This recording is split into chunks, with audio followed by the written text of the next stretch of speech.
Unifor and Ford Motors have reached a tentative deal, and if accepted, it will head off a strike by some 5,600 Canadian auto workers.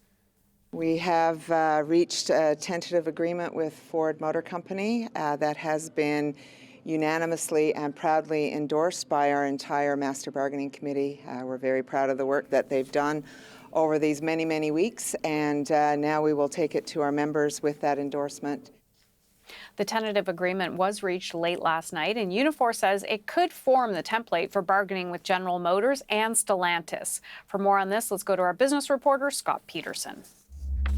This vote now from Unifor goes directly to the 5,600 membership working at Ford as far as voting on this. We should know the details within a couple of days once this deal is approved, if the deal is approved. Now, we do know that Unifor was keen on asking for wages and benefits and pensions and securing that, but there was also an emphasis on guaranteeing job security and production. And this is part of the reason that Unifor decided to target Ford, that Ford is leading at the leading edge of electric vehicle production and potential changeover of production. So Unifor wanted to make sure that they were at the forefront of this and, in effect, guaranteeing their own jobs by that investment by Ford and the other companies, presumably, to beef up their electric vehicle production. Now, for example, Ford's biggest plant is in Oakville, Ontario. That's where Ford Edge and the Lincoln Nautilus are made. Ford also has a big plant, two big auto plants in southwest Ontario, the Windsor-Essex region.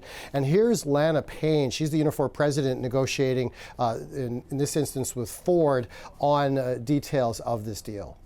This is the pattern now, if accepted, obviously, and ratified, that we will use to bargain with the other two automakers, Stellantis and General Motors. When we talk about our retirees, when we talk about pensions, when we talk about wages, these are all important things for everybody. We didn't just focus on one aspect, we focused on a lot.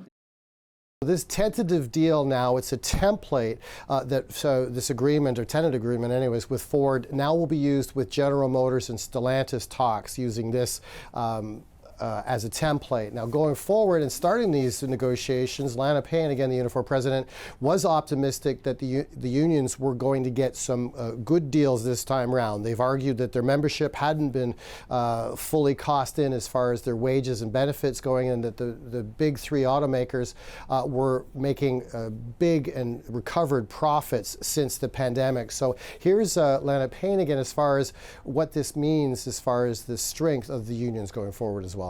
For unions, you've just got to stick at it right now and take advantage of the moment that we're in and try to make sure that we're making generational gains for workers, because that is what collective bargaining can do. It can change lives, and we believe we will change some lives with this agreement. And these negotiations with Unifor in Canada anyways are a lot more subtle than what we're seeing in the U.S. with the UAW actually on strike against all three. That's the first time in their 88-year history that they've taken to strike against the big three automakers in the U.S. And they're also asking, and their emphasis is on wage increases. They're asking for as much as 36% wage increases. That's again south of the border over the next 4 years. And this, you could call it a little bit more aggressive positioning with the big three down there. Adds to the benefit of Unifor and their ability to negotiate now with General Motors and Stellantis going forward.